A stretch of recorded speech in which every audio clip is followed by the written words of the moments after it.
Sepak bola pemersatu bangsa. Jangan sampai terpecah belah. Kembali lagi di Sliding tackle. Sejarah tercipta, ada 6 wakil Inggris yang nembus ke babak 16 besar Liga Champions musim ini, Sen. Gimana nih? The real Big Six-nya Premier League. Betul. Ya. Tapi tidak ada nama Manchester United. Karena kali ini King MU nggak diajak. Jadi kali ini MU diganti dengan NU. Berarti betul. Yang masuk itu Newcastle United. Berarti musim ini eranya NU ya, bukan MU bukan ya. MU. Karena kalau di kita sendiri ya sudah bertahun-tahun kita harus nurutin NU. Iya, betul. Ini keren-keren banget ya. Walaupun memang Manchester United tidak diajak untuk beberapa musim, dan juga benar-benar dari 5 tahun ke belakang lah, kan klub Liga Inggris itu dijuluki sebagai ada Big Six. Dalam artian dalam liga tersebut sangat kompetitif dan ada 6 klub yang sangat menonjol di liga tersebut. Tapi kalau dihitung dari 15 tahun terakhir yang menjuarai UEFA Champions League, kebanyakan itu pasti dari Spanyol. Kalau nggak Spanyol itu Jerman. Iya, dan di 5 tahun terakhir, bahkan sebelum 5 tahun terakhir itu, di 10 tahun antara tahun 2012 sampai 2018an, sebelum Liverpool masuk ke final, itu tidak ada wakil Inggris. Betul. Yang masuk, pernah ada Chelsea kan mengalahkan Barcelona, tapi tidak sampai juara kan gitu. Betul. Dan Liverpool adalah pembuka kan berarti. Enggak ya, Drogba dulu ya. Drogba dulu yang waktu Bayern Munchen ada, Sen. Tapi kan waktu itu nggak jadi unggulan untuk ini apa. Dan kan itu cuma Chelsea doang kan. Cuma Chelsea doang. Bahkan sampai ke final, dan musim-musim selanjutnya kan itu ya baru tuh setelah Klopp Liverpool, baru setelah Klopp tuh nggak lama lagi ya Liga Inggris lagi. Kan Liverpool, Madrid ya. Manchester City kan gitu. Kandidat juaranya. Udah mending lah. Terus juga Chelsea juga kan zamannya Kante, Jorginho. Iya, Chelsea juga. Itu kan waktu Thomas Tuchel kan dia menjuarai UEFA Champions League juga, saya ibaratnya kan. Dan pada saat itu Chelsea itu kan yang ngegolin Havertz ya. Iya, di final ya.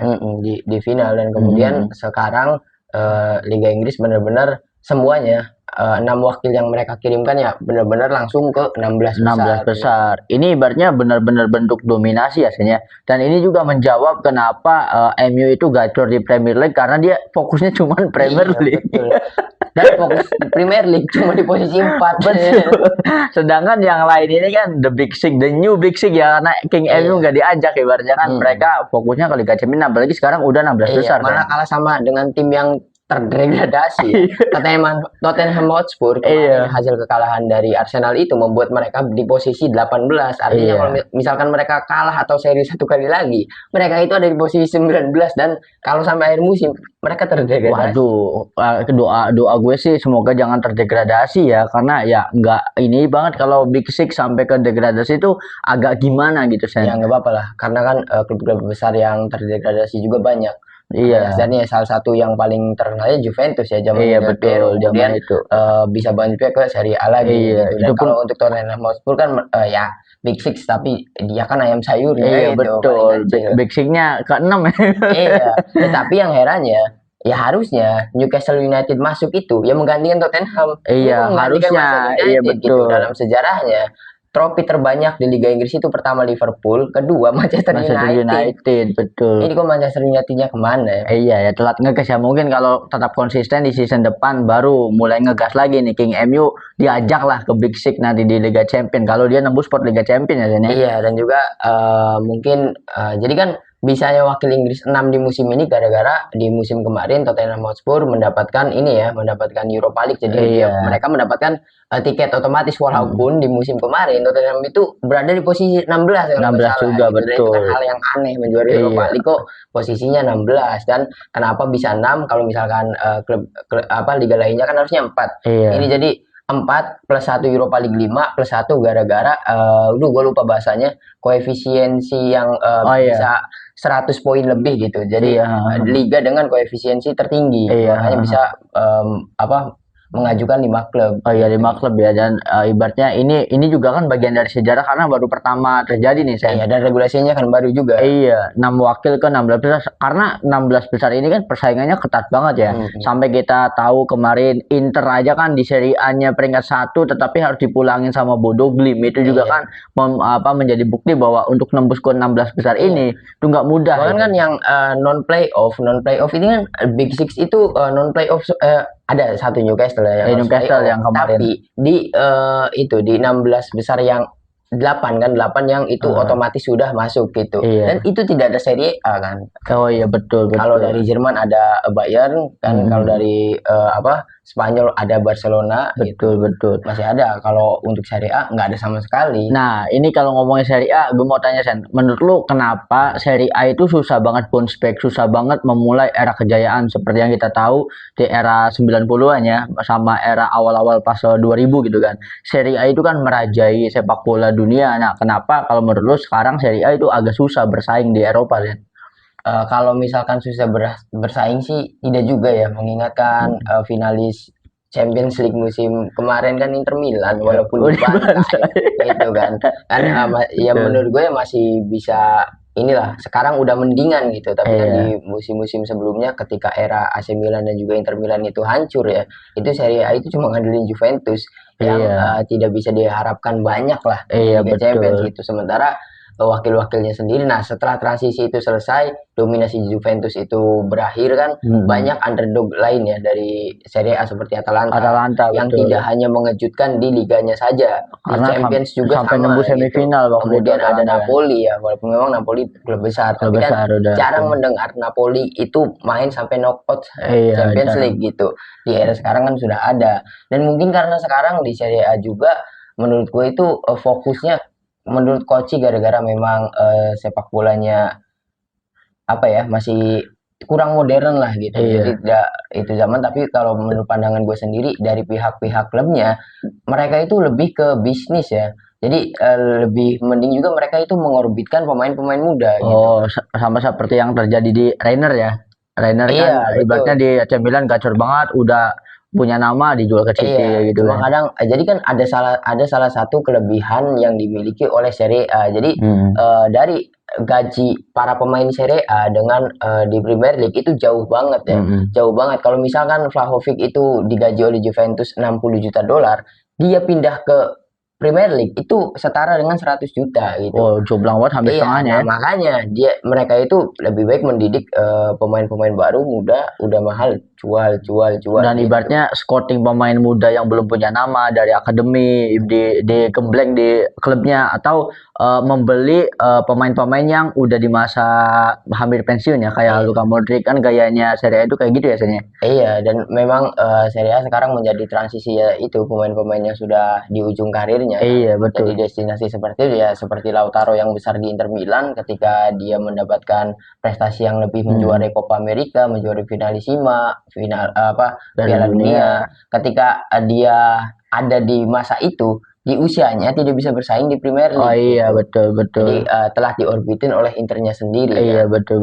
Nah, kalau menurut gue sih ada korelasinya antara kenapa Serie A itu susah bangkit sama Newcastle. Kalau menurut gue mah karena di Serie A itu investasinya kurang, Sen. Ibaratnya seperti yang kita tahu ya, Manchester City aja kan bisa membeli sejarah ketika investornya gede. Pemiliknya kan dari Arab, segala macam, sehingga sejarahnya itu bisa diciptakan gitu kan. Nah, karena banyak klub-klub di Eropa yang lain, itu kan pemiliknya udah sultan-sultan, sama kayak Newcastle nih. Nah, awal Newcastle itu dibeli sama Pangeran Arab, kita kan berpikir bahwa, wah Newcastle ini akan menjadi klub yang besar, karena dia memiliki modal yang terbatas. The next PSG lah. PSG-nya IPL lah ibaratnya ya. Tapi belanja cuma Trippier. Nah, tapi itu yang menurut gue keren, Sen. Karena kalau sama kayak Chelsea, begitu pemiliknya baru dan antah-barantah beli pemain, rumor kayak Modric segala macam dibeli gitu ya. Nah, kalau untuk Newcastle, dia itu lebih ke sabar membangun sistem. Dia itu tipe klub yang punya duit buat belanja, tapi mikirnya pemain besar ini datangnya Newcastle ketika Newcastle sistemnya udah bagus. Nah, baru kita belanja pemain besar. Jangan sampai beli pemain besar tapi sistemnya bobrok. Nanti pemain besar jadi ngeflop karena sistemnya yang jelek. Nah, tapi kan ini menjadi bukti juga Sen, karena di Newcastle ada progres. Di Newcastle itu kan di Premier League-nya juga kan udah mulai naik ke papan tengah, papan atas ya kan. Apalagi ini nembus 16 besar. Itu kan kekuatan modal dari investornya. Nah, kalau menurut gue ya, kenapa Serie A itu tidak ada owner klub atau pemilik yang dari Arab gitu. Coba kalau ada dari Arab, investnya gede-gedean, ya mungkin suatu saat Serie A itu menjadi destinasi pemain muda bintang yang masuk ke Serie A, bukan jadi bintang dulu di Serie A baru diorbitin ke Eropa Iya, gitu. ya memang seperti itu karena kebanyakan di Premier League sudah dipegang oleh orang-orang dari dataran Timur Tengah ya. Sementara dari Serie A sendiri masih memiliki ownernya atau pemilik Iya. klubnya itu masih owner-owner yang dulu gitu. Old bukan schoolnya Iya, Italia. jadi pemiliknya kan kebanyakan dari Cina dan juga US ya. Kalau di Iya. Premier League itu yang masih dipegang oleh US adalah Chelsea, Manchester United masih, kemudian Tottenham juga. Nah, untuk kasus Newcastle, mereka itu tidak belanja sama sekali. Iya betul. Memang tujuan awalnya itu memang bukan menjuarai liga. Mereka itu ingin mencari keuntungan. Jadi sama seperti Dortmund ya. Jadi mereka itu mending juga scouting pemain muda diorbitin dan market value-nya naik jual. Market value-nya naik jual dan sekarang kan bintang di Newcastle ada ya salah satunya Tonali. Iya. Pasti musim depan itu dia itu pindah. Apalagi Tonali itu kan dia bersinarnya dulu di AC Milan kan. Ketika di AC Milannya udah jadi sosok gitu ya. Nah baru diorbitin Ya di itu pinternya IPL tuh. Jadi beli ke Serie A murah, dijual lagi ke klub IPL lagi gitu. Buktinya Sterling yang bapuk saja kan masih laku gitu. Walaupun sekarang dia setelah di Arsenal dipindahkan lagi ke Feyenoord dan gue baru tahu Sterling itu di Feyenoord ternyata nggak ada di benchnya Arsenal nyari dan ternyata kemarin itu dia debut di Feyenoord dipinjemin kan, dipinjemin lagi barangnya memang bapuk gitu dan memang karena memang Serie A tuh menurut gue ya lagi masa transisi aja ya, apalagi Serie A tuh kadang-kadang klubnya kan banyak sekali permasalahan ya. Dulu kan terkenal Inter yang menyuap wasit ya sampai bangkrut, kemudian setelah Inter ada Juventus yang terkena regulasi financial fair play kan sampai dikurangi berapa poin dan itu kan salah satu hal yang membuat dominasi Juventus hancur gitu. Jadi secara klubnya aja udah nggak sehat ya sekarang tuh. Jadi banyak mafia banget gitu. Karena memang dari dulu polanya seperti itu. Itu Inter dulu yang terkenal masalahnya Inter. Sekarang Internya hancur, lagi naik lagi. Ada lagi klub yang jadi setiap klub yang mendominasi Serie A itu pasti nantinya kasus. Ada aja kasusnya. Ya memang dulu Inter yang mendominasi Serie A ketika waktunya Jose Mourinho juga awal 2000-an lah. Ya masih Zanetti juga ya. Itu ternyata kan mereka ada penyogokan wasit, kemudian langsung hancur kan, dia terus dibeli sama Pak Erik gitu. Iya Pak Erik, betul. Setelah transisi itu kan yang merajai Juventus selama 10 tahun lebih. Iya, hancurin Juventus ya karena kena financial fair play. Iya betul, pengurangan poin waktu itu jadi, ketika Serie A itu didominasi panjang oleh satu klub, itu pasti klubnya bermasalah. Entah itu financial fair play, entah itu wasit gitu. Jadi kita tidak bisa menganggap jika menjuarai Serie A itu klub yang bagus, enggak. Iya betul. Karena ada hal-hal seperti itu gitu. Dan ketika mereka beranjak ke UEFA Champions League di mana itu fair ya, mereka nggak bisa bayar wasit, ya ketahuan kualitasnya kan. Betul. Jadi mungkin kalau menurut gue mah ya bedanya Serie A sekarang sama dulu. Mungkin sekarang juga sama ya, ibaratkan dia itu kan lebih ke scouting pemain yang belum punya nama, akhirnya kan bersinar di Serie A. Tapi bedanya kalau dulu itu namanya besar-besar Sen, Ronaldo Nazario, nama-nama yang ada yang main di Serie A itu dominan, jadi pemain bintang pada masanya. Ibaratnya kalau sekarang itu kan paling beberapa yang bintang ya. Kalau dulu kan kayak Alexander Pato, Coutinho juga dari Serie A apa segala macem. Tapi kalau sekarang tuh jarang. Dulu tuh ketika Serie A banyak sekali nama besar, semuanya naik ya, AC Milan, Inter Milan, semuanya, bahkan Fiorentina, Fiorentina, Lazio, Premier League yang mampu menyaingi klub-klub Serie A teratas itu cuma Liverpool sama Manchester United. Pada saat itu Barcelona sama Real Madrid tidak terlalu mendominasi. Tidak terlalu karena waktu itu tuh yang jadi juara championnya itu kan Liverpool, Juventus, itu kan orang-orang yang takut gitu ketemu sama tim Serie A. Apalagi kalau kita ingat prime-nya AC Milan di bawah Carlo Ancelotti kan ada prime-nya Kakak juga. Terus kayak di Juventus juga waktu itu masanya Zidane, ibaratnya kurang mengerikan apa kan. Kalau sekarang ibaratnya lebih ke pemainnya masih mediocre ya. Mungkin butuh waktu lama ya supaya nanti pemainnya di Serie A itu menjadi bintang semua kayak dulu Iya, gitu dan ya. fansnya itu kebanyakan tolol-tolol ya. Kenapa tuh, Sen? Napoli itu juara gara-gara Iya. Osimhen malah dirasisin sama Nah, fans itu sendiri. dia, Itu kan betul. kebodohan Itu kan aja. tolol banget ya. Ibaratnya dia yang ngegendong, dia yang nge-carry tim. Lihat setelah ditinggal Osimhen, bisa apa Iya, bisa Napoli? apa Napoli? Cuma bisa beli McTominay aja deh. Iya, Buangan McTominay, dari betul. Manchester United, betul. Sama Malah Kevin. sekarang yang mendominasi itu Como. Nah, itu dia. Nah, ini salah satu kebanggaan juga ya, karena kan tadi gue bilang Serie A itu kenapa nggak dapat investor dari Arab, tapi ternyata dapat investor dari Indonesia. Iya.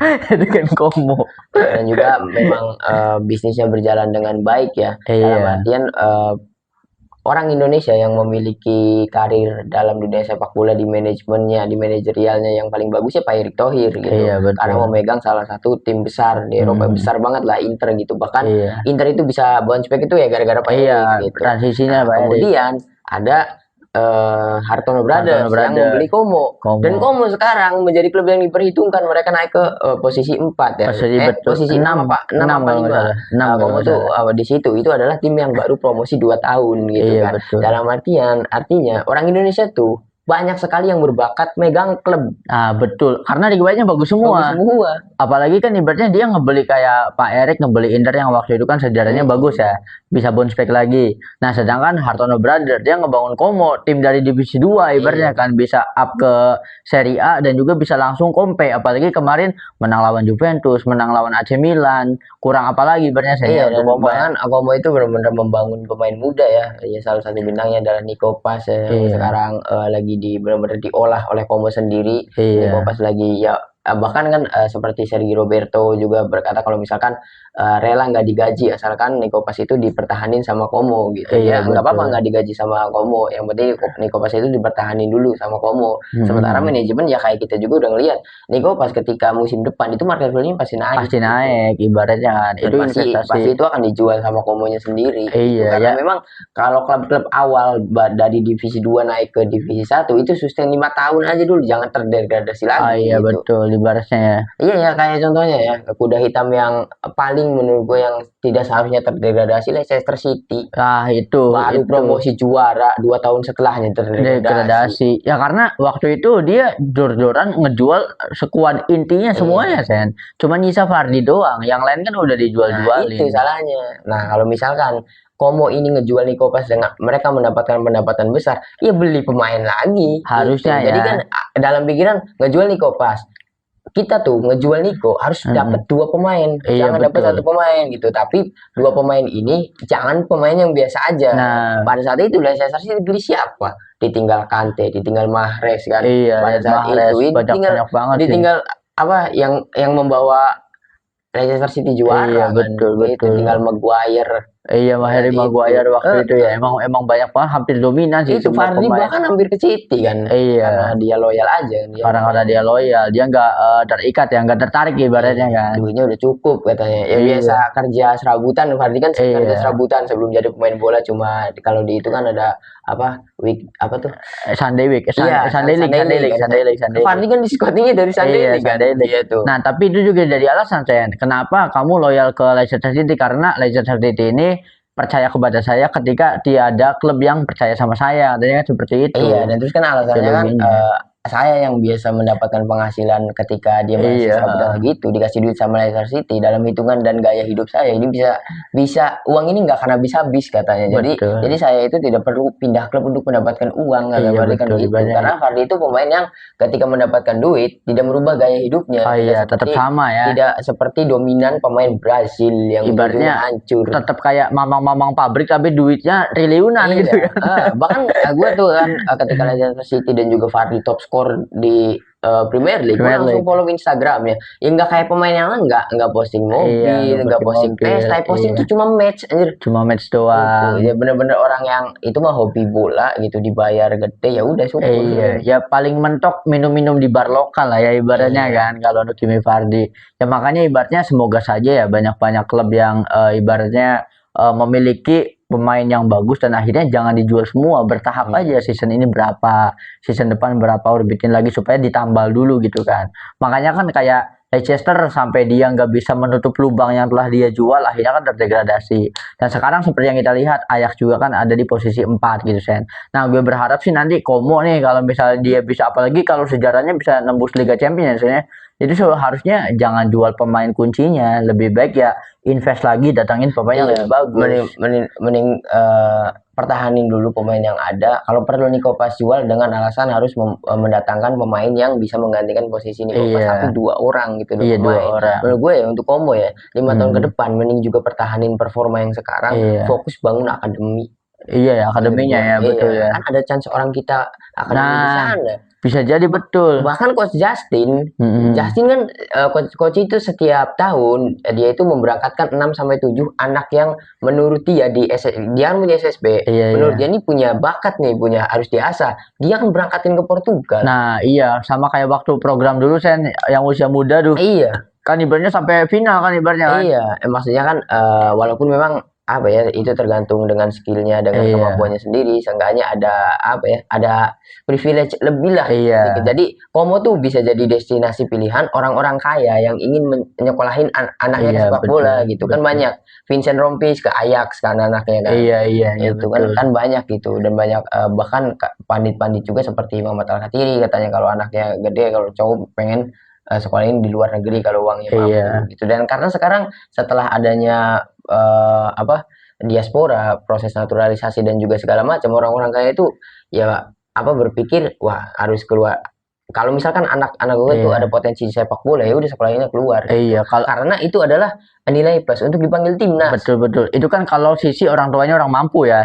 Nah kalau untuk orang yang nggak mampu, kalau menurut gue mas skemanya kayak dulu aja Danon Cup. Itu kan scouting dari kampung-kampung apa segala macam gitu Sen. Dan kalau enggak ini kalau Liga Pelajar dulu. Jadi ibaratnya scoutingnya kan bakat di situ. Nah nanti bisa jadi nanti ada audisi seleksi untuk ke akademi Como gitu. Ada yang lebih bagus gara-gara sekarang gue lagi nontonin channelnya Deddy Mulyadi ya. Jadi dari salah satu episodenya Deddy Mulyadi itu kedatangan tamunya itu adalah Ketua Umum PSSI yaitu Pak Erick Thohir beserta sekjennya. Sekjennya. Jadi pada saat itu video 6 bulan yang lalu dan sekarang lagi dijalankan. Jadi Pak Erick itu mengusulkan, jadi sekarang di setiap kabupaten itu harus mengadakan liga. Di setiap kabupaten. Itu liganya, itu yang ngikutinya tidak perlu mewakili kecamatan, itu terserah klub siapa saja yang ada di kabupaten tersebut. Jadi contohnya di Depok. Di Depok itu ada 33 klub yang sudah mendaftarkan dan sudah berjalan di Agustus. Nah, jadi jika menjuarai kabupaten, nanti akan tanding provinsi. Naik ya. Tapi namanya itu bukan Depok.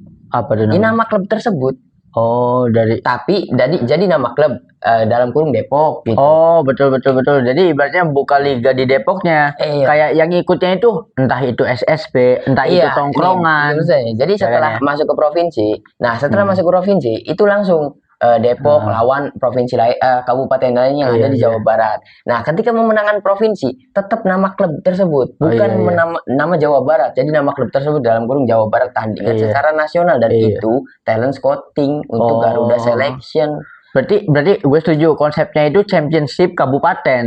Yang ikutnya itu antara misal ya, kayak kalau dia itu sekumpulan dari SSB boleh, temen tongkrongan yang biasa main boleh, tapi kayak yang teman futsal boleh. Ada beberapa persyaratan seperti pelatih harus ada lisensi minimal lisensi C atau B gitu. Gitu. Berarti klub-klub yang akan dibentuk ini, misal ya klub-klub yang pembentukan klub di kabupaten itu pertama harus ada ownernya, bosnya. Misalkan bosnya siapa, orang kayanya gitu ya. Terus sponsornya apa segala macam, sistem tetap harus ada ya, sebenarnya kayak pelatih harus proper, apa segala macam proper. Nah, kalau sudah lolos secara administrasi, baru bisa join, baru bisa bertanding di situ ya. Wah ini keren sih. Hebatnya, jadi ketika awal kan proses paling awal itu skala kabupaten.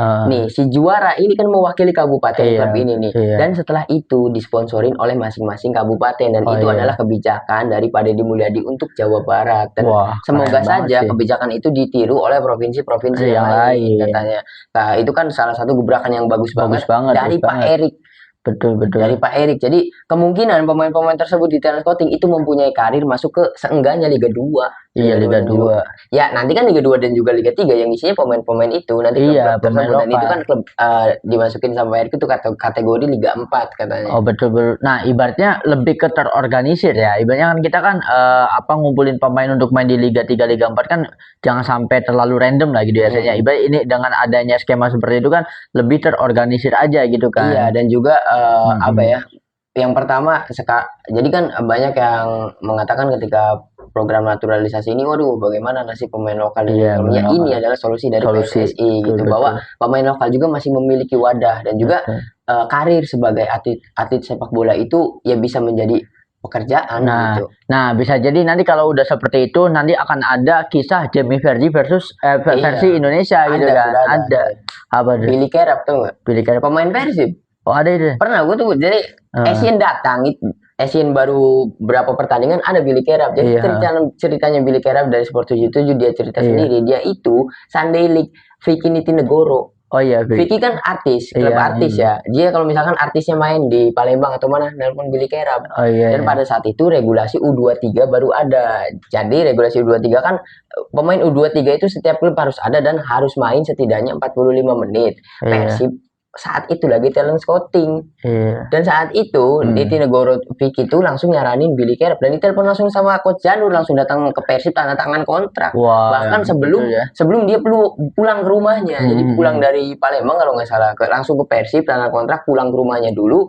Terus ditelepon besoknya langsung main. Dan Billy Kerap itu ya awal main gue inget banget dia tuh ngasih atep. Iya. Pada saat itu kemudian langsung deket sama Asian dan juga segala macam. Cuma sekarang ya nasibnya kurang bagus aja ya. Billy Kerap karena sekarang tenggelam, dia sudah tidak memiliki klub dan klub terakhirnya itu kalau nggak salah Persita ya. Ibaratnya itulah pentingnya wadah ya Senya. Karena ketika ada wadah itu kan orang-orang bisa menyoroti pemain tersebut. Beda kalau ibaratnya tarkam-tarkam yang tidak terorganisir. Kalau ada programnya Pak Deddy seperti itu, skupnya itu kan fokus ke kabupaten. Biarkan kabupaten yang handle nih. Terus orang-orang yang cinta sama sepak bola di tiap kabupaten itu ngebentuk timnya masing-masing. Itu lebih keren banget sih Sen. Iya, dan kita tunggu saja ya karena memang ini kompetisinya belum terlalu disorot oleh media. Mungkin disorot oleh medianya itu ketika jadi untuk kabupaten Piala Bupati, untuk provinsi Piala Gubernur, dan yang lain itu Piala Presiden. Jadi seluruh provinsi dipertandingkan gitu, itu setara seperti PON. Nah, hebatnya program itu akan dilakukan setiap tahun katanya. Keren sih, itu udah kayak liga lagi ya. Mungkin ya liga atmosfer sepak bola kita ya mulai naik lagi gitu kan. Karena benar-benar sudah terbagi-bagi nih gitu. Ya mungkin seluruh Jawa Barat 80%-nya bobotoh gitu. Tapi ketika liga tersebut ya kita mewakili Depok, kita mewakili Subang, Indramayu dan juga segala macam. Ini lebih keren deh. Lebih keren lagi karena ibaratnya ketika antusiasme masyarakatnya tinggi, hebatnya kan ini jadi tren. Kita tuh hiburannya ya olahraga sendiri gitu kan. Soalnya kalau lu inget dulu kan di kampung kita kan ada Tarkam ya. Iya, ada Tarkam itu kan Tarkam tuh benar-benar ya pertama Karang Taruna mendapatkan penghasilan, kemudian UMKM kan, UMKM-nya jualan dan jualannya macam. Dan kita gua waktu itu masih kecil saja ya belum tertarik nonton bola orang biasa gitu. Ya pengen nonton karena atmosfer antusiasme masyarakatnya kan. Karena kan ya itu kalau Tarkam itu ya saya ingat gue dulu. Jadi Tarkam itu diadakan kalau ada sponsor. Nah, biasa sponsor itu yang jadi bosnya. Misal kayak waktu itu kan stasiun radio yang jadi sponsornya, ada duit nah baru tercipta Tarkam. Nah, kalau masalah sekarang, siapa sih orang yang pengen nyponsorin kegiatan Tarkam? Kan udah mulai redup, udah mulai jarang kan. Desa-desa kecil. Iya, desa-desa kecil karena nggak ngerti cara mainnya. Tapi ketika diorganisir sama kabupaten, dikasih tahu apa segala macamnya, sehingga orang-orang yang punya modal itu lebih berani karena lebih terjamin liganya pasti jalan. Beda sama Tarkam kan masih abu-abu gitu regulasinya ya. Iya, dan pada saat itu Tarkam di desa kita itu mendatangkan atep ya. Wah, itu keren tamu kan. Iya, keren banget itu kan. Karena kita di Jawa Barat itu. Jadi kan kalau pemain Liga Indonesia dulu GSL kalau misalkan libur season itu ya main-main ke Tarkam sampai sekarang kan masih itu kan gitu. Betul. Ya, ini keren banget ya mengingat PSSI yang semua kinerjanya tertutup gara-gara pemecatan Sintayong dan juga kegagalan kita masuk ke kualifikasi Piala Dunia. Ternyata ada program ini yang belum banyak orang tahu. Orang tahu. Semoga sih segera diedukasi ya masyarakatnya ya supaya ada gambaran, nggak bingung gitu kan masyarakat. Semoga aja ini kan klipernya Pak Deddy Mulyadi itu banyak banget. Iya. Coba klip yang itu deh. Iya. Gitu. Jangan lihat Erick Thohirnya dulu lah. Di blow up dulu ya. Kesampingkan benci Erick Thohirnya dulu Iya, gitu. iya. Karena programnya bagus, lihatnya programnya gitu. dulu. Yang dipedulin bagus kan, siapa tahu di beberapa kan kita mengetahui apa ya, istilahnya sosialisasi dari pemerintah ke Iya, pemerintah daerah betul. gitu. Ya mungkin Depok seperti itu, ya karena di Depok sudah kota. Iya. Kabupaten gitu, dapat arahan dari PSSI, nggak dilaksanain atau laporan nggak ada klub Pak yang main, padahal banyak.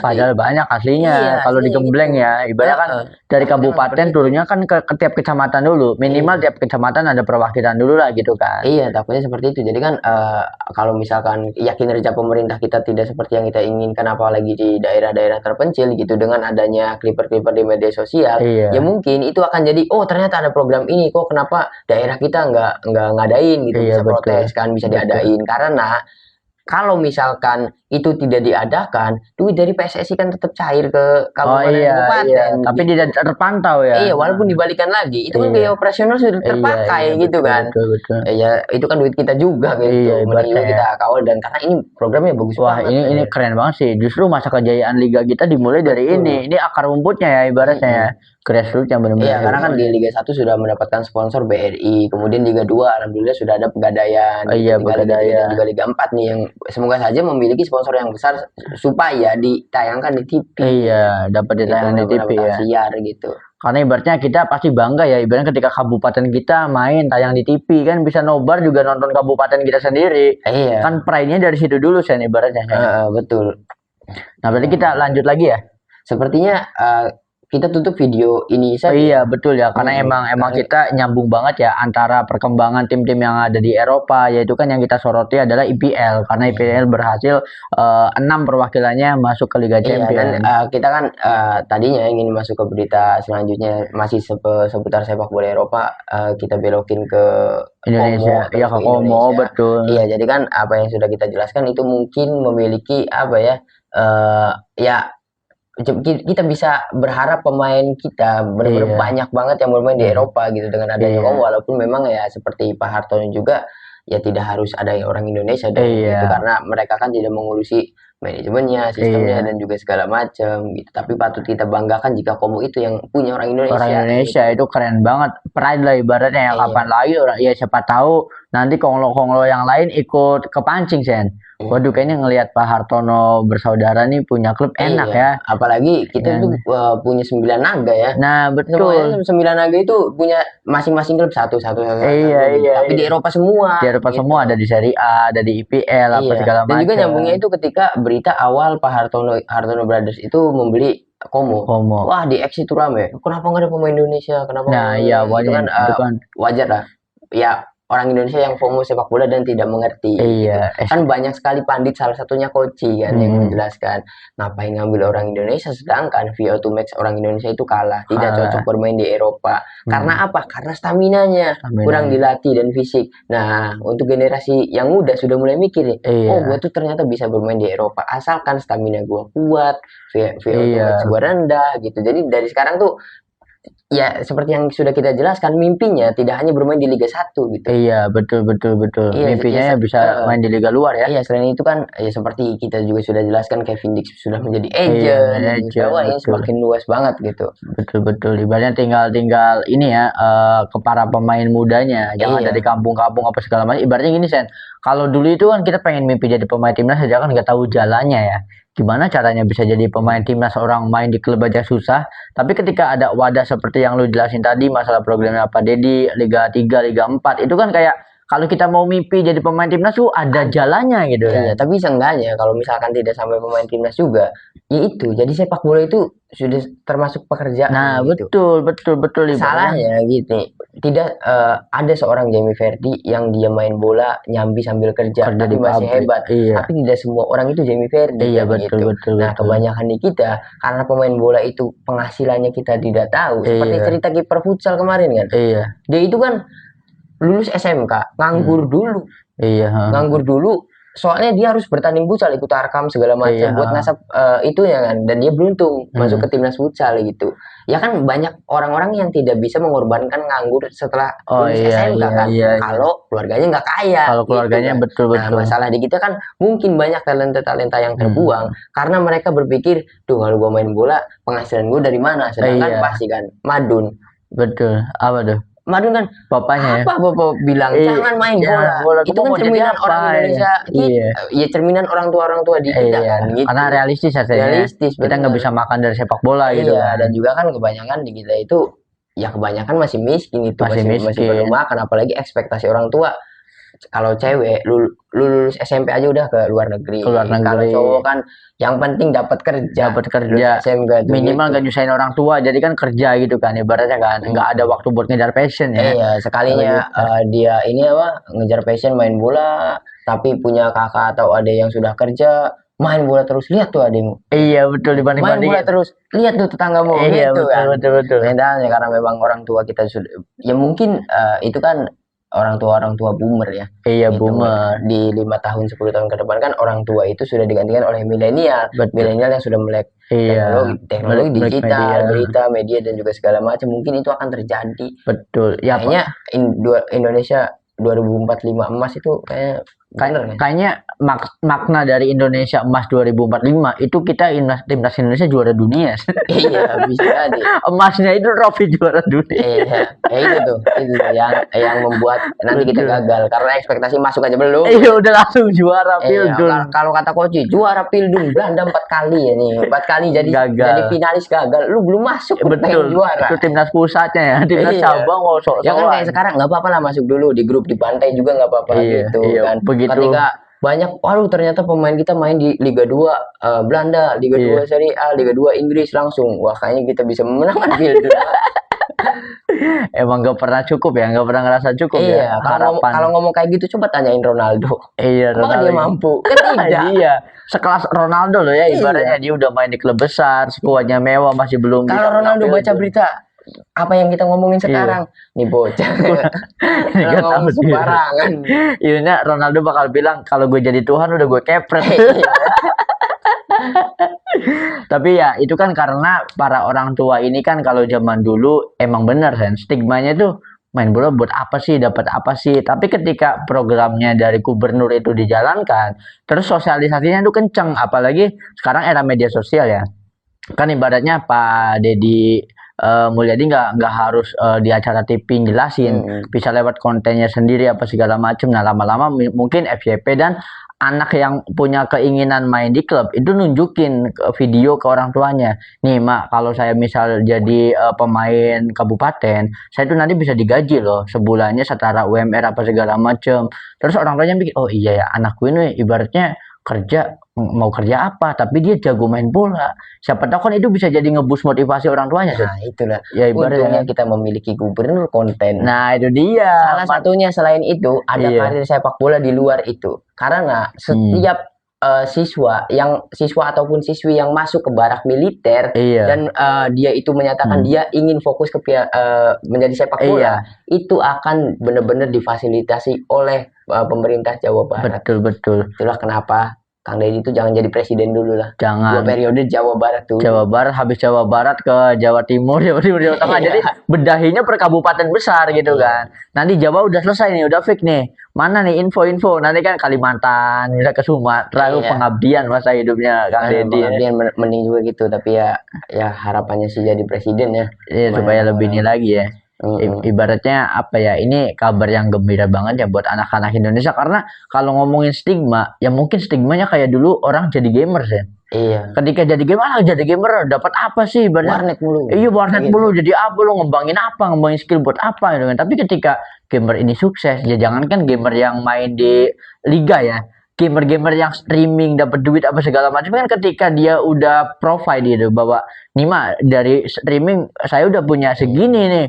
Waduh, anak gue sukses jadi gamer, kan lebih bangga orang tuanya kan, jadi ngedukung gitu kan. Iya, dan ini juga semoga saja semua apa yang kita omongin sekarang itu benar-benar terjadi dan berjalan mulus ya, karena memang ini ya memang proses panjang ya, atau misalkan gebrakan yang memang PSSI buat dan sudah dijalankan. Sudah dijalankan. Meskipun ya prosesnya pasti akan panjang ya. Nggak mungkin 1-2 tahun langsung jadi ya. Iya, gua nggak tahu gubernur di provinsi yang lain. Yang jelas kalau gubernur kita di Jawa Barat itu sudah ngasih tahu kita. Iya. Kalau kalian nggak tahu, tanyain ke gubernur kalian masing-masing. Ada program bola nggak Pak? Gitu Iya. kan. Kayak gitu aja Kalau nggak tanyain. ke gubernur ya ke pihak lurah. Kalau lurahnya itu boomer itu pasti nggak tahu. Dia Iya. masih cuma diem aja di kantor. Langsung kan sekarang setiap bupati itu memiliki Instagram, TikTok dan juga media sosial lainnya. Betul, nggak usah jauh-jauh ke ini ya, ke apa ibaratnya alun-alun kota, ibaratnya langsung aja tanya di media sosial masing-masing. Viralin aja, viralin. Sekarang mau viral gampang. Iya, ibaratnya benar. Viralin, beli iklan 100.000 di TikTok, otomatis viral. Iya, otomatis viral nyampe ya. Maksudnya di viralin tuh gini, ibaratnya kalian pakai baju bola, habis main bola nih sama teman-teman, bikin video aja ngevlog.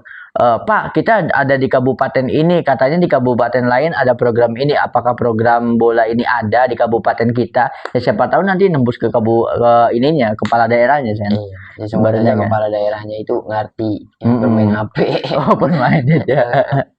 So ibaratnya untuk episode kali ini kita cukup satu ini aja ya. Ibaratnya thank you banget nih buat teman-teman yang udah nyimak episode kali ini sampai habis. Jangan lupa buat komen kalau kalian punya apa ya, mau sharing pengalaman pribadi seputar sepak bola, atau kalian mau debatin atau mau setuju sama apa yang telah kita sampaikan di episode kali ini. Mari kita sama-sama bahas demi kemajuan sepak bola Indonesia. So thank you banget yang udah nonton sampai habis. Jangan lupa buat komen, like, share dan juga subscribe tentunya. Sampai jumpa di episode selanjutnya.